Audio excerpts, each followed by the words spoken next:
Hi, my name is Melissa Trudinger and I'm one of the writers from the APA's In Motion magazine. I'm here with Melissa Haberfield, a physiotherapist and PhD candidate at Trobe University, and we're at the Australian Sports Commission and Australian Institute of Sport Women in Sports Congress. Melissa, tell me a bit about yourself and why you're here. Well, thank you for having me first off, and I'm a physiotherapist like you and really excited to be here at the Women in Sport Congress. It's the third one I've been to, so went to the first one in 2022 and then Sydney a couple of years ago and now here, and I think it's an amazing space where people working in the field of women in sport can come together and hear the latest evidence and meet and greet and network, and it's a really great opportunity, so really excited to be here. Can you explain the concept mapping approach that you used in the FAIR study and how it works? Yeah, sure. So it's exciting because the concept mapping study in the FAIR consensus was the only original research that was conducted as part of the consensus. And concept mapping, it's mixed methods approach. So what that means is we get qualitative data and we analyse it quantitatively. So it's quite unique and really cool.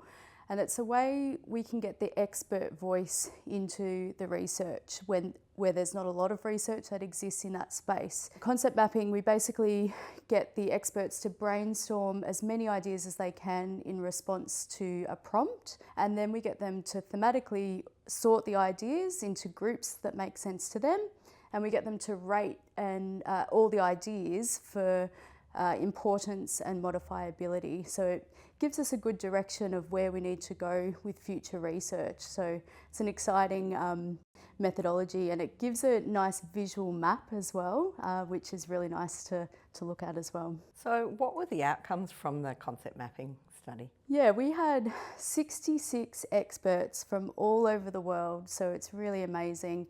And they were athletes, clinicians, coaches, researchers and administrators who work across female, women and girls sport, from sub-elite through to elite, and even some at the community level as well. So really good array of experts in the space. They basically came up with 101 unique ideas in response to the prompt about what factors are important for injury prevention in female, women and girls sport. When we did the analysis, there was 10 clear concepts that came under 5 overarching domains. And the domains were funding and resources, so quite obvious really when we think about it. Funding and resources, expertise and knowledge of support staff and coaches, sex-related factors, the gendered environment and communication. So overall, those were the 5 broad themes that the experts in the space thought that we need to focus on to improve outcomes for female, women and girls in the injury prevention space. What does this then mean for ongoing research in this area? Is there new avenues of research or closer looks at certain factors that might be involved? Yeah, it's an awesome, opens a lot of doors because, as I mentioned before, it was the only original research that made up part of the FAIR consensus. So it's super exciting study to lead and be part of. And what it gets out in the world is it's more than just hips and hormones. It's not just the sex-related biological factors.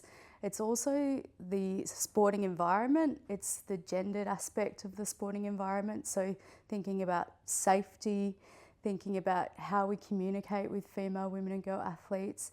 It's about how we fund and resource those athletes, and depending on what space you're in, whether it's the local or up to elite, so it could be that we just need to better divide what resources are available, or we need to prioritise the funding at the elite space. Basically, it gets into the literature base that these factors beyond biological factors are very important for injury prevention for female, women and girl athletes.